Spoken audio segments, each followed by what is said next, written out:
Baik, sekali lagi sangat tertinggal ya Indonesia dalam menerapkan migrasi ke digital TV tadi. Dan terus terang saya agak terpana tadi ketika Pak Wawan menyampaikan optimismenya dan bahwa Pak Wawan dan institusinya, Pak Wawan ini kan dari institusi televisi besar ya istilahnya, dengan semangatnya bahwa kita harus segera mengimplementasikan migrasi TV digital gitu ya. Sementara selama ini ada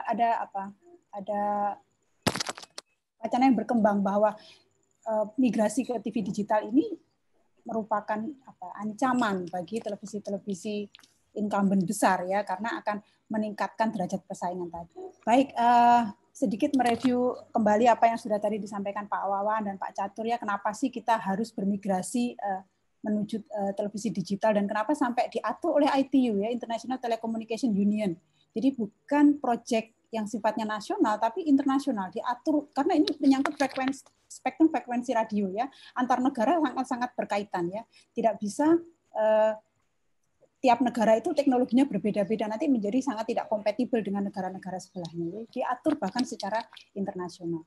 Nah, yang pertama tentu karena potensi dari teknologi digital broadcasting ini untuk meningkatkan diversity ya, diversity of broadcasting channel ya. Kalau ada diversity artinya ada potensi ya. Idealnya kita berharap akan ada diversity of ownership. Kalau diversity of ownership-nya meningkat, kita berharap akan ada diversity of content kan gitu. Nah, itu semua terkait dengan tadi yang dijelaskan Pak Wawan dan Pak Catur, bahwa kalau analog broadcasting itu satu channel hanya untuk satu stasiun televisi, maka di digital technology itu satu channel bisa untuk N station. N itu artinya bisa sampai maksimum 12 tadi. Gitu ya. Dan itu sangat relevan sebetulnya dengan demand of TV channel di Indonesia. Nah, ini yang di grafik saya ini adalah saya memetakan dari data Kominfo ya, permintaan stasiun televisi analog ya pada waktu itu sangat tinggi ya. Padahal sebetulnya kemampuan frekuensi di setiap provinsi itu hanya maksimum 14 ya. Jadi kalau dengan teknologi analog ini yang garis hitam ini adalah maksimum sebetulnya bisa difasilitasi dalam 14 stasiun televisi ya. Tapi 14 channel tadi sudah 10 diambil stasiun televisi nasional, 1 diambil TVRI dan sisanya hanya 3 untuk stasiun televisi lokal. Dan ternyata walaupun seperti itu demand-nya itu tinggi, terutama yang tinggi ini di Jawa Barat ya. Dan ini difasilitasi pemerintah dengan menggunakan ISR sekunder ya, spektrum frekuensi radio dari kota-kota sekitarnya. Seperti tadi disampaikan oleh Pak Catur, akhirnya di daerah-daerah perbatasan itu jadi interference. Artinya relevan ya, teknologi ini sebetulnya relevan dengan demand-nya dari televisi lokal sendiri. Lalu selanjutnya kelebihan yang lain adalah kemampuan dari teknologi digital TV ini untuk menyajikan tayangan yang high definition ya. Dan sekarang pun sudah terjadi itu ya. Kalau Bapak Ibu coba ini di TV saya nih, TV saya itu kalau saya setup lagi gitu, channel 800 ke atas itu masuk channel TV digital dan itu tentunya high definition channel ini ya. Jadi memang kualitas gambarnya semakin jernih. Tapi perlu diingat juga bahwa kualitas gambar ini itu harus dari kedua belah pihak ya, dari stasiun televisinya memang menyiarkan tayangan yang high definition, pesawat televisi dari masyarakat yang menerima tayangan itu juga harus high definition television gitu ya. Jadi kalau tidak kompatibel juga sama juga bohong. Jadi harus dua-duanya sama ya teknologinya. Yang paling utama sebetulnya adalah semakin efisiennya penggunaan radio spektrum ya. Selama ini penggunaan radio spektrum itu cukup besar ya untuk televisi analog ya. Karena tadi satu pita frekuensi itu bisa hanya untuk satu stasiun televisi. Sementara nanti kalau kita sudah bermigrasi ke digital, satu rentang pita frekuensi itu bisa sampai untuk 12 gitu ya. Nah, diharapkan dengan adanya efisiensi penggunaan spektrum ini kita akan mendapat upper digital dividend ini. Ini yang bisa dimanfaatkan baik untuk pengembangan penyiaran ke depan atau justru untuk pengembangan telekomunikasi. Makanya sebenarnya kalau kita bicara isu digital TV migrasi ini kan sangat berkaitan juga dengan sektor telekomunikasi. Nah, itu seperti saya bilang akan jika digital dividend tadi itu yang upper tadi itu diberikan kepada perusahaan telekomunikasi bisa digunakan untuk meningkatkan layanan-layanan mobile telecommunication gitu ya. Nah, sebetulnya secara teoritis ya ada dua skenario bagaimana digital dividend itu akan digunakan gitu ya.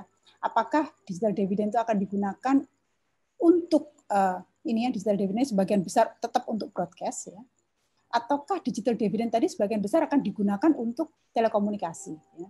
Nah ini kalau hasil studi saya sendiri sejak terakhir saya akhiri studi saya itu tahun 2016 ya, ada tarik menarik kepentingan di sini sebetulnya antara penyiaran dengan telekomunikasi gitu ya. Ketika mengetahui mendengar ya wacana dari pemerintah bahwa digital dividend itu nantinya akan digunakan dialihkan kepada sektor telekomunikasi untuk meningkatkan layanan mobile telecommunication, layanan internet broadband itu menimbulkan reaksi penolakan ya dari sektor broadcasting ya, itu kan istilahnya itu dulu itu tempat saya gitu ya, Spektrum itu dulu tempat saya, sekarang kok dialihkan ke sektor telekomunikasi. Jadi ada tarik menarik kepentingan di sana, ada kepentingan ekonomi yang diperebutkan di sana. Nah ini Indonesia akan menerapkan yang mana? Ini yang perlu kita cermati ya. Apakah kita akan menggunakan digital dividend itu untuk tetap ya mengembangkan sektor broadcasting, ataukah kita akan menggunakan digital dividend itu untuk sektor telekomunikasi. Nah ini yang perlu perlu diperjelas ya kepada baik sektor broadcasting maupun sektor telekomunikasi dan kepada masyarakat ya. Jadi pemerintah perlu mengkomunikasikan ini secara gamblang. Masalahnya kan banyak masyarakat, jangankan masyarakat, mahasiswa saya, jika saya tanya soal digital TV, mereka itu tidak tahu ya. Jadi artinya ada proses komunikasi yang tidak berjalan ya dalam ini ya terkait dengan policy digital TV ini, sehingga pemahaman masyarakat umum masih kurang, lalu juga adanya perbedaan persepsi dari sektor broadcasting maupun telekomunikasi akan rancangan migrasi TV digital di Indonesia ini. Nah, jika digital dividend tadi itu diarahkan misalnya untuk pengembangan sektor telekomunikasi, maka ada potensi untuk digunakan mengembangkan rural wireless broadband internet access ya. Ini mengembangkan akses internet di daerah-daerah pedesaan ya yang memang tidak terjangkau oleh kabel-kabel fiber gitu ya. Nah, ini potensinya bisa ke sana sebetulnya ya. Digital migrasi ini. Dan pada akhirnya tentu harapannya adalah untuk to increase ini gross domestic product ya dari setiap negara ya. Studi-studi sudah menunjukkan bahwa peningkatan penetrasi internet di suatu masyarakat itu diiringi dengan peningkatan GDP-nya ya. Jadi misalnya ini di studi dari World Bank ini menyebutkan bahwa 10% ya peningkatan penetrasi broadband ya itu meningkatkan 1,38 gross domestic product dari suatu negara. Jadi harapannya di situ, karena dengan adanya akses internet, diharapkan masyarakat itu semakin punya ruang untuk mengembangkan potensi ekonominya. Nah, melihat segala kelebihan itu, tapi yang perlu diingat adalah bahwa di migrasi TV digital itu tidak sesederhana ganti alat, ya, tidak sederhana technological transition. Yang perlu perlu sangat hati-hati disikapi hal ini karena juga melibatkan perubahan structure and value chain of the industry. Jadi ada perubahan mata rantai bisnis yang sangat terdampak dari migrasi TV digital itu. Pada level teknologi tentu saja akan ada teknologi yang namanya multiplexing teknologi ya atau multi channeling tadi yang membuat satu pita frekuensi itu bisa dipecah untuk menyiarkan sampai 12 channel gitu ya. Itu secara teknologi sangat menjanjikan gitu ya, sangat bagus banget ya kedengarannya seperti itu ya. Tapi ternyata pada level industri yang terjadi adalah kehadiran yang namanya multiplex operator ya. Di Indonesia kita sebut MUX ya. MUX gitu, kalau di Indonesia pakai kata MUX, kalau dalam studi internasional disebutnya multiplex operator atau multiplexes gitu ya. Nah, ini menjadi pemain baru ini. Dulunya tidak ada sama sekali makhluk yang namanya multiplex operator itu dalam industri penyiaran gitu ya. Sekarang akan ada ya. Nah, ini yang tarik menarik kepentingannya itu kan di sini sebetulnya ya. Kenapa akhirnya sangat terhambat migrasi TV digital di Indonesia itu ya. Jadi multiplex operator akan ada di sini ya. Dia akan hadir sebagai pemain baru ya yang memperantarai stasiun televisi untuk menyiarkan program siarannya. Ya.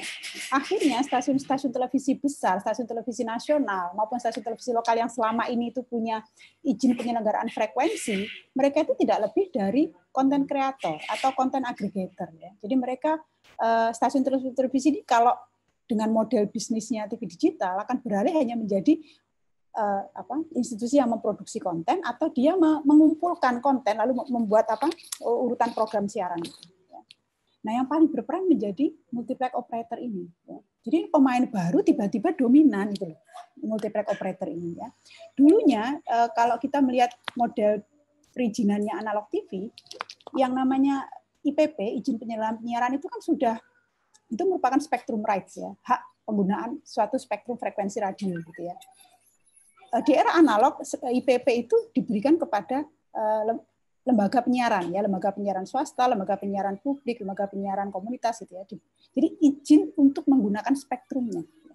Nah, tapi kalau kita sudah beralih ke televisi digital, maka ini stasiun televisi ini mereka bukan pemegang spektrum rights.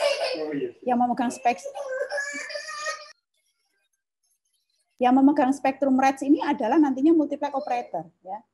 Nah, stasiun televisi ini lebih pada pemegang hak siar atau broadcast rights. Nah, ini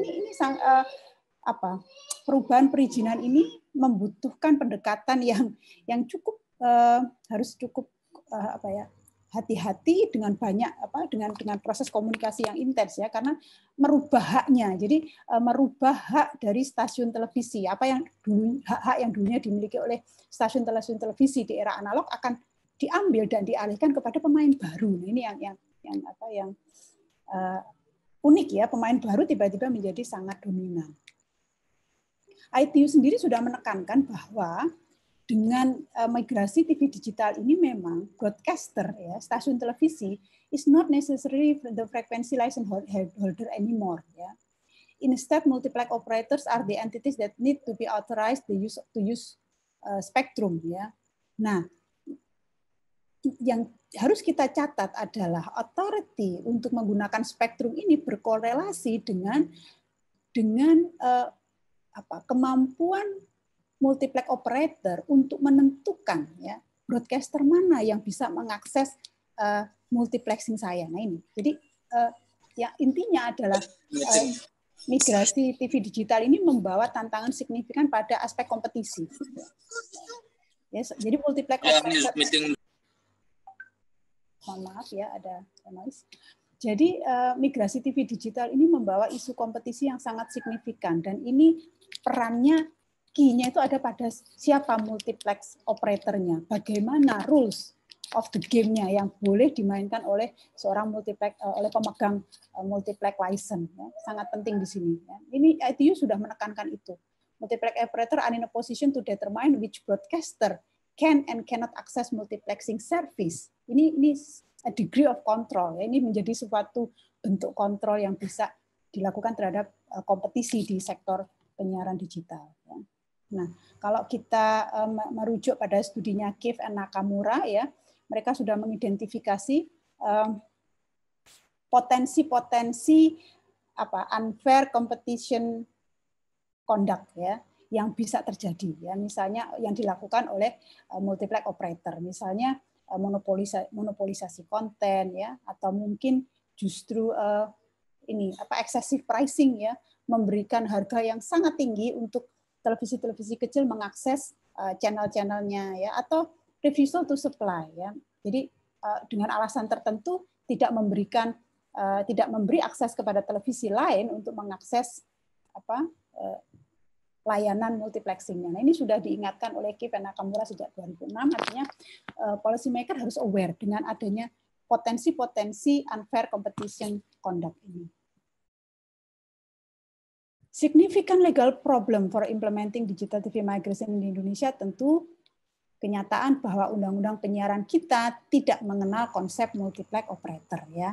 Jadi di dalam undang-undang penyiaran nomor 32 tahun 2002 jelas yang namanya lembaga penyiaran itu hanya 4, yaitu LPP, LPS, LPK, LPB. Ya. Tidak ada yang namanya multiplex. Nah, ini menjadi kendala dalam mengimplementasikan migrasi TV digital di Indonesia. Ada pemain baru, tapi pemain barunya memang belum diakomodir ya, belum diakui secara legal ya oleh undang-undang. Nah, karena itulah sejak 2008 ya sudah dilakukan usaha untuk melakukan amandemen dari undang-undang penyiaran ini ya, tapi sampai sekarang ya belum berhasil. Ini artinya sudah 12 tahun ya enggak selesai ya.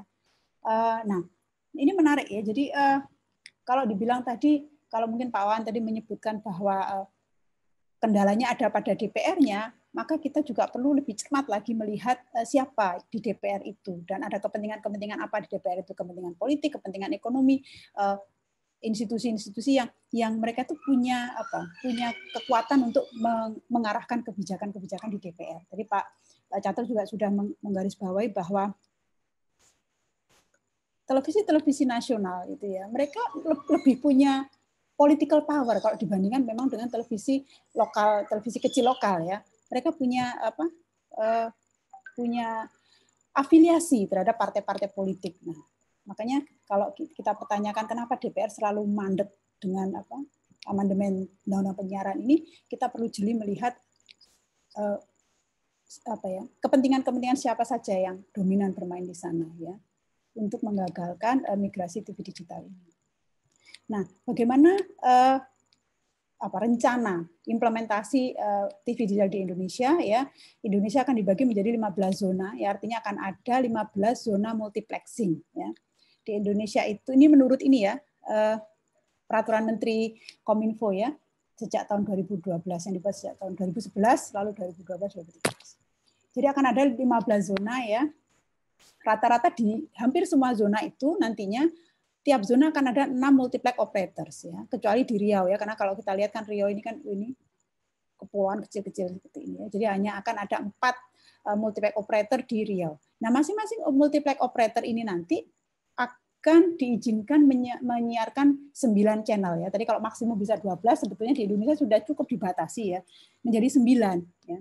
Jadi bayangkan saja kalau di Jawa Timur ya, saya kan di Jawa Timur, jadi di Jawa Timur ini selama ini kita tahunya ada tadi 14 channel tadi, 10 TV swasta, 1 TVRI, dan 3 stasiun televisi lokal, maka kalau diterapkan plannya dari Kominfo ini akan ada 54 stasiun televisi ya di Jawa Timur. Akan sangat banyak, bahkan di Indonesia kalau ini digeber dan dilakukan, kalau kita kita ngikuti logika teknologi ya, seolah-olah kita akan punya 792 gitu ya. Seolah-olah bahwa inovasi teknologi digital TV ini mengakhiri yang namanya spektrum scarcity ya, bahwa keterbatasan spektrum itu diakhiri oleh teknologi penyiaran digital ini. Nah, yang dilupakan adalah bahwa kalaupun spektrum scarcity-nya bisa diatasi oleh teknologi, tapi ada yang namanya juga economic scarcity ya. Berapa jumlah kue iklan yang ada di wilayah tersebut, di zona tersebut itu mampu menghidupi berapa stasiun televisi, itu sebetulnya yang perlu dipertimbangkan dengan jeli gitu ya. Kalau tadi Pak Wawan sangat optimis bahwa TV-TV besar itu akan tetap dominan kok, karena di banyak negara terbukti TV besar memang mereka tetap survive. Nah, tadi menarik dari Pak Catur disampaikan bahwa yang khawatir sebetulnya justru televisi lokal ya. Mampu nggak mereka bersaing gitu ya. Sekarang saja mereka sudah mendapat potongan kue pendapatan iklan yang kecil, apalagi nanti kalau ada 54 stasiun televisi itu sisa kuenya tadi, kalau tadi di gambarnya Pak Wan tadi yang abu-abu itu dibagi bukan menjadi dibagi dengan 3 stasiun lokal saja, tapi menjadi 40 stasiun lokal gitu. Tambah kecil-kecil itu potongannya. Apakah potongan sekecil itu akan mampu ya menghidupi stasiun-stasiun televisi lokal? Memang perlu diperlukan inovasi tentunya, inovasi konten. Dan ini memang menjadi kuncinya di situ ya. Tapi perlu diingat juga bahwa inovasi konten itu juga membutuhkan modal yang tidak sedikit, apalagi kalau produksi audiovisual ya, dibutuhkan modal yang tidak sedikit untuk membuat konten-konten yang memang layak bersaing. Ya.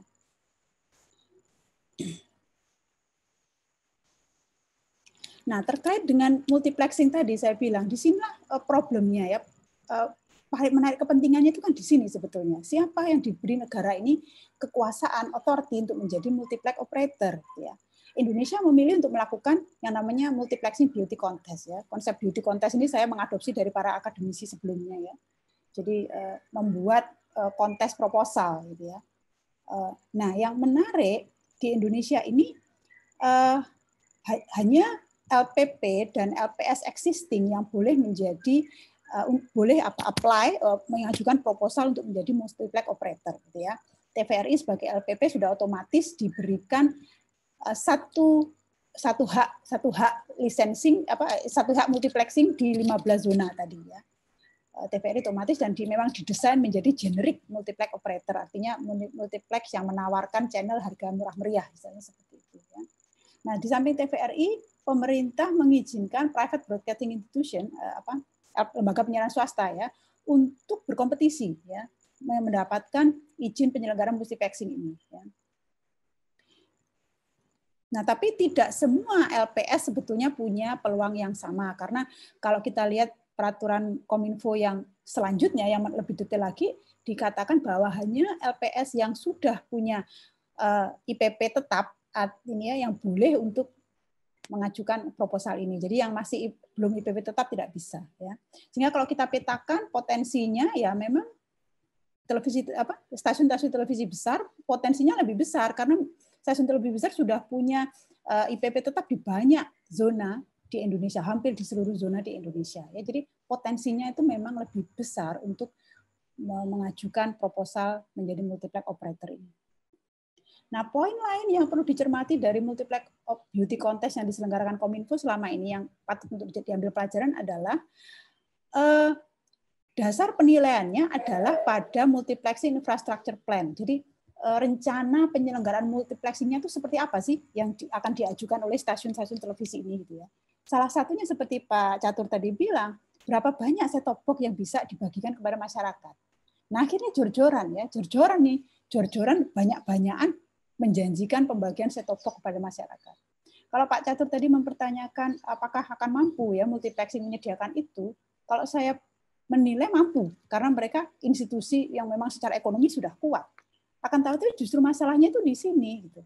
Kalau penilaiannya itu hanya pada jumlah multiplex yang bisa diberikan secara cuma-cuma kepada masyarakat, akhirnya yang menjadi faktor dominan penentu kemenangan itu adalah kekuatan ekonomi dari institusi itu.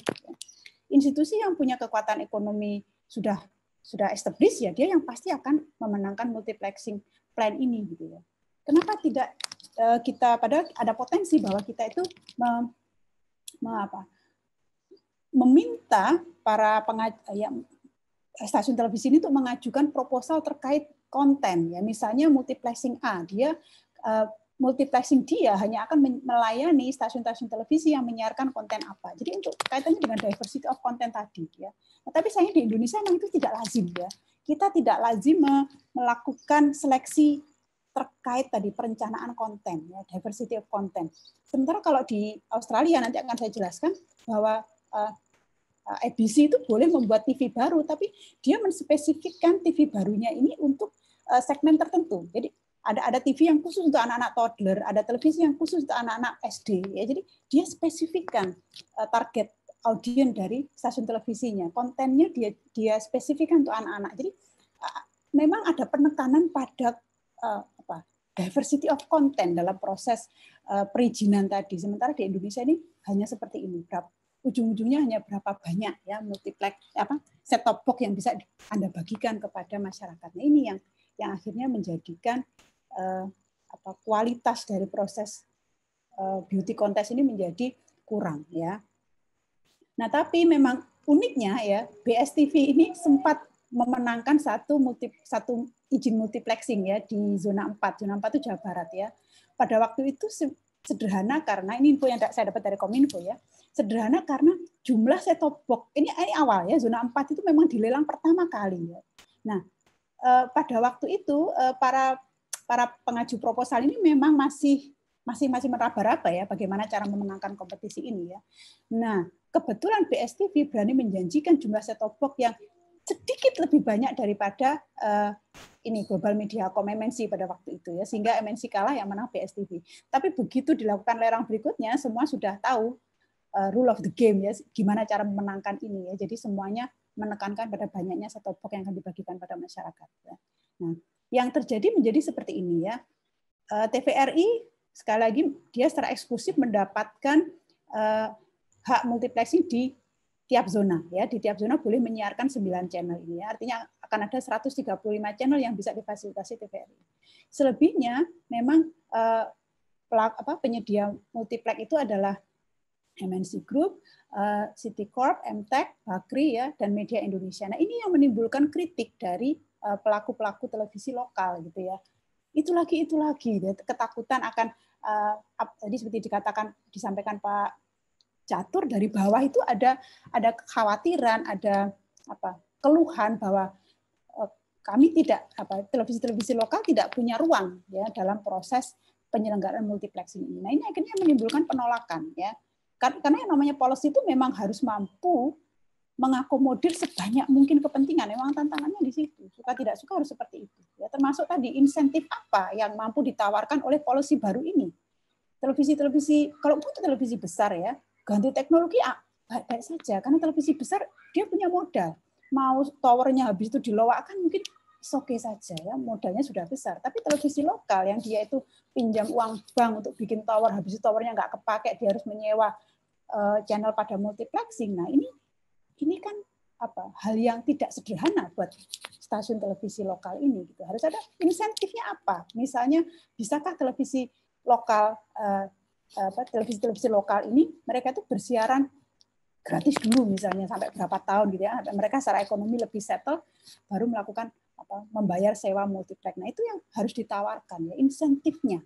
Namanya policy itu melarang tapi juga harus memberi insentif kan begitu ya. Jadi tidak hanya mempersulit tapi juga memberikan derajat kemudahan.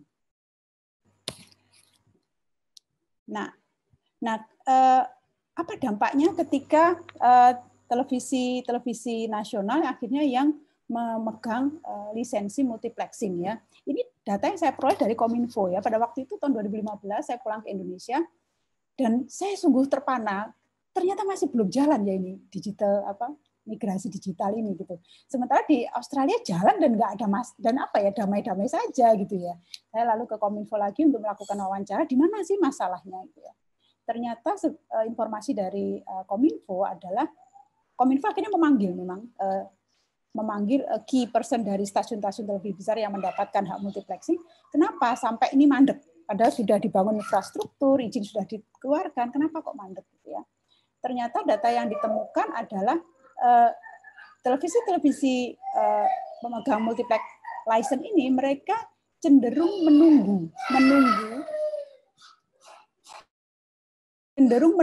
menunda menyewakan channel-channel karena masih tidak yakin dengan model bisnis ini. Ini model bisnis ini akan menguntungkan saya atau tidak?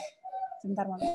Ya, jadi pemilik stasiun televisi nasional ini masih ragu-ragu, tidak yakin dengan model bisnis multiplex ini. Itu yang saya dapat info dari Kominfo ya, bahwa kalau misalnya saya menyewakan channel-channel ini kepada kompetitor-kompetitor saya, apakah pendapatan yang saya peroleh dari menyewakan multiplex dari menyewakan channel ini akan sebanding dengan loss yang saya alami karena kompetitor mengambil sebagian dari keuangan saya.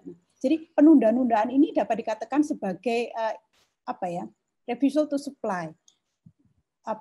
Masih belum mensuplai penyediaan channel ya karena tadi kekhawatiran akan nasib industrinya ke depan. Tadi Pak Wan juga sudah mengatakan televisi besar itu seharusnya tidak perlu khawatir gitu ya, menurut yang sama Pak Wan tadi. Lalu juga kalau wawancara saya waktu itu dengan KPI dengan Pak Judariksawan adalah keluhan dari televisi lokal ya, televisi lokal digital broadcaster baru bahwa harga yang mereka dengar yang diset oleh para pemegang multiplexing ini sangat tinggi ya untuk channel-channelnya sehingga mereka nggak mungkin bisa menjangkau ya. Bahkan waktu itu Pak Judariksawan mengatakan ada yang minta sampai 200 juta per bulan gitu ya. Ini nggak mungkin mampu TV kecil gitu ya. Nah, ini mungkin bisa nanti Pak Wawan menyampaikan kepada kita sebetulnya kalau dari Transmedia sendiri sebagai salah satu pemegang licensing itu bagaimana ya strategi pricing-nya gitu ya. Karena kalau kita memang ingin televisi digital ini segera jalan, tentu kita harus mengimbangkan antara tadi harga ini dengan kemampuan televisi lokal untuk menjangkau. Karena kalau tidak nanti ujung-ujungnya channel itu juga nggak akan ada yang menyewa gitu ya. Diversity of ownership of content tadi nggak akan terwujud. Nah, pada akhirnya dengan semua concern tadi itulah kenapa ATVLI menggugat ya peraturan menteri tentang permen-permen tentang TV digital ini, dan hingga sampai sekarang intinya sudah di cancel ya, dihentikan dulu ya, migrasi TV digital di cancel dalam artian proses hukumnya itu berjalan seperti tadi saya sampaikan ya. Kalau kita lihat channel 800 ya, kalau di TV saya itu sudah TV digital, tapi sebetulnya legal standing-nya itu tidak ada. Nah, sebagaimana saya bilang ya, sedikit pembandingan saja dengan negara lain ya. Sebetulnya Indonesia memang cukup idealis ya. Jadi ingin menjadikan migrasi TV digital itu tidak sekedar ganti teknologi dan mencapai ini. Tujuannya tidak sesederhana pokoknya tayangan TV-nya bening, tidak sesederhana itu, tidak sederhana mencapai HDTV ya, High Definition TV. Indonesia ini sangat idealis, ingin mencapai tadi diversity of ownership and content tadi ya. Tapi ya itu tadi mungkin karena terlalu optimis dan digeber seluas itu justru menimbulkan ketakutan akan kompetisi tadi. Gitu ya. Sebagai gambaran kalau di Australia itu kenapa kok lancar-lancar saja? Karena memang kalau di Australia penekanannya adalah pada HDTV-nya. Jadi pengembangan digital television di Australia itu tujuannya adalah memberikan kepada masyarakat tayangan televisi yang high definition. Gitu ya. Bahkan dibuat ketentuan minimum 20 hours per week itu harus tayangan yang HDTV. Ya. Nah, multiplexing diizinkan di Australia tapi hanya untuk LPP, lembaga penyiaran publiknya, ya, dan itu pun ada aturan ketat, ya, bahwa LPP itu boleh membuat televisi baru, ya di sini makanya ada ABC Kids, ABC Fly, ABC D ini yang high definition tadi ya. SBS itu juga bikin SBS high definition, lalu SBS World News Channel. Jadi yang boleh nambah stasiun televisi itu kalau di Australia memang hanya TV publik ya. Sementara televisi untuk komersial itu tidak boleh nambah channel. Mereka boleh nambah channel digital. Jadi karena waktu itu masih simulcast, jadi mereka punya stasiun yang analog tapi juga punya stasiun yang digital. Itu boleh, tapi sama. Kontennya dua channel itu sama. Sehingga memang tidak menimbulkan penolakan ya di Australia oleh para pelaku bisnis penyiaran karena tidak banyak pada level kompetisi tidak terjadi perubahan signifikan gitu ya. Bukan berarti saya menganggap ini ideal ya, kalau saya pribadi menyayangkan, artinya potensi migrasi TV digital untuk meningkatkan diversity of ownership, diversity of content itu tidak dikedepankan ya kalau dalam digital TV policy-nya Australia ya. Berikutnya ini yang kalau dari Finland itu, di Finland tidak ada aturan soal HDTV ya. Saya rasa juga sama seperti di Indonesia, tidak ada aturan ketat terkait apakah siarannya itu harus high definition atau tidak ya. Broadcaster boleh memilih mau menyiarkan yang standar definition atau high definition itu boleh. Nah di Finland dia multiplexing itu menjadi hal utama dalam digital TV policy-nya. Ini seperti di Indonesia sebetulnya ya. Awal ketika digital televisi itu dimulai, hanya ada 3 multiplex operator ya. Yang pertama multiplex operator A itu khusus untuk public service broadcasting ya. Jadi tidak dicampur ya. Jadi multiplexing A itu memang hanya melayani public service broadcasting, lalu multiplex B dan C melayani penyiaran komersial ya. Di Finland tidak dibuat pembedaan perizinan terkait multiplex ya. Dan multiplex ini ditunjuk oleh negara, gitu ya. Jadi negara memang menunjuk pemain baru untuk menjalankan multiplexing. Oke, tadi sekilas gambaran tentang bagaimana negara lain mencoba mencapai migrasi TV digital itu dengan lebih damai, gitu ya. Tapi saya tidak mengatakan itu sesuatu yang harus kita contoh mentah-mentah ya. Seperti di Australia tadi sangat disayangkan sebetulnya. Potensi TV digital untuk menghadirkan pemain-pemain baru itu tidak digunakan gitu ya.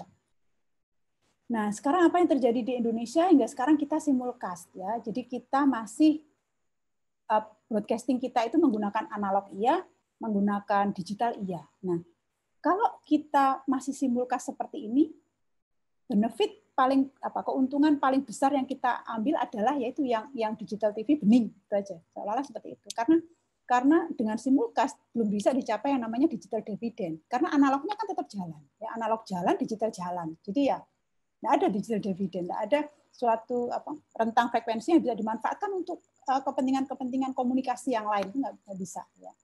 Lalu juga diskusi yang terjadi di Indonesia adalah terkait single MOOC atau multi MOOCs. Ya. Yang jadi multiplex itu satu atau banyak, gitu ya, atau hybrid, gitu ya. Selama ini kan yang didesain pemerintah kan hybrid ya, ada LPS dan ada LPP gitu ya. Debate-nya di sini, apakah baiknya Indonesia menggunakan single MOOC atau multi MOOC gitu. Nah, intinya kalau saya lebih ke memastikan kalaupun single MOOC misalnya ya, TVRI misalnya didesain sebagai single multiplex operator di Indonesia, bukan berarti terus tanpa masalah ya, bukan berarti terus tidak ada problem nantinya ya. Akan ada problem kalau kita tidak bisa menjamin netralitas dari TVRI gitu ya, bahwa TVRI itu harus dibuat dulu regulasinya di mana dia itu netral ya dari kepentingan dari intervensi negara ya, dari intervensi dari pihak-pihak lain gitu ya. Jadi dia harus, karena multiplex ini sekali lagi saya bilang dia punya a degree of power yang untuk menentukan siapa yang bisa mengakses kontennya ya. Kalau multiplex ini bisa misalnya gini. Jadi multiplex ini menjadi semacam, kalau kita lihat internet itu ya, bisa jadi terjadi throttling juga gitu ya. Kalau multiplexnya itu single dan dia belum terjamin netralitasnya. Ya, ini yang harus dipastikan adalah netralitasnya secara institusional harus harus independen. Ini yang harus dipastikan. Sekarang kita tahu anggarannya TVRI itu dialokasikan lewat APBN, APBD. Kita baca berita bagaimana ada masalah antara direktur TVRI dengan Dewas, lalu Dewas memecat direktur TVRI, lalu DPR memecat anggota Dewas, lalu anggarannya TVRI diblok oleh DPR. Nah, kalau seperti ini, dengan kondisi seperti ini, lalu TVRI menjadi simbol MOOC, saya pribadi sangat khawatir. Ya, artinya pemerintah itu sebetulnya baik eksekutif maupun legislatif, yudikatif ya, tiga itu sebenarnya pemerintah ya. Artinya pemerintah bisa mengintervensi, ini cukup membahayakan sebenarnya kalau satu single MOOC. Nah, multi MOOCs, kalau multi MOOCs intinya adalah bagaimana regulasi memastikan bahwa kalau bisa seharusnya tidak ada double role ya, menjadi multiplex operator sekaligus menjadi broadcaster. Takutnya ya, ketika pemegang multiplex license ini juga broadcaster, dia berlaku unfair kepada kompetitor. Takutnya di situ ya. Sehingga harus dibuat aturan bagaimana agar meminimalisir perilaku-perilaku yang anti kompetitif ini. Jadi intinya dua pilihan ini membawa konsekuensi. Yang berikutnya yang ingin saya garis bawahi adalah ini debate terkait otoritinya KPI dalam digital TV migration, otoritinya Kominfo ya, kan ada dual authority ini di Indonesia ini ya, antara KPI dan Kominfo ini kalau tidak segera diselesaikan yang ada malah saling menegasikan. Nah, akhirnya tidak kuat. Jadi Kominfo membuat policy karena tidak kurang merangkul KPI ya, saya bilang bukan tidak, mungkin kurang ya, kalau itu menurut hasil interview saya, kurang merasa dirangkul, dilibatkan, akhirnya tidak mendapat dukungan juga dari polisinya gitu ya. Baik, demikian dari yang bisa saya sampaikan. Semoga apa yang saya terlupa nanti bisa kita singgung dalam tanya jawab. Ini adalah referensi-referensi yang saya gunakan untuk menyusun materi ini. Baik, saya kembalikan kepada moderator kita, Mbak Ervita.